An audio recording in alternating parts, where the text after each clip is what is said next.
নমস্কার বন্ধুরা, আজকে আমি আবার একটা রেসিপি ভিডিও নিয়ে এসেছি। এটা বাচ্চা থেকে বড় সবাই খেতে পারবে। তো এইটার জন্য আমি এর মধ্যে নিয়েছি ছানা, আর এর মধ্যে একটা ডিম দিয়ে দিচ্ছি।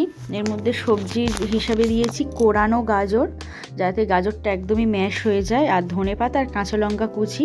যদি এটা ছোট বাচ্চাদের খাওয়ান তাহলে কাঁচা লঙ্কার বদলে গোলমরিচ গুঁড়ো ইউজ করবেন।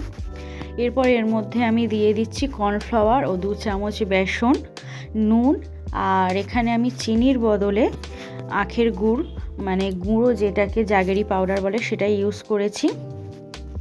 এবার এটাকে আমি মেখে নিলাম, কোনো জল দিইনি এর মধ্যে। দেখো তো ব্যাটারটা একটু নরম হয়েছিল বলে আমি আরও 1 চামচ বেসন ইউজ করেছি।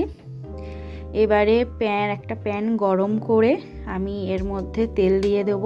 তেলটা গরম হয়ে গেলে আমি ছোট ছোট গোল করে এটাকে ভেজে নেব, যেরকম নর্মাল জিনিস ভাজে। বাচ্চারা চাইলে আপনারা একটু নরম করবেন, আমি একটু কড়া করে ভেজে নিয়েছি। সবগুলো ভেজে নেওয়া হয়ে গেছে। এটা আবার সহজে পরিবেশন করবেন, বাচ্চাদেরও খাওয়াতে পারেন, খুব হেলদি এবং টেস্টি। তো আজ এই পর্যন্তই, বাই।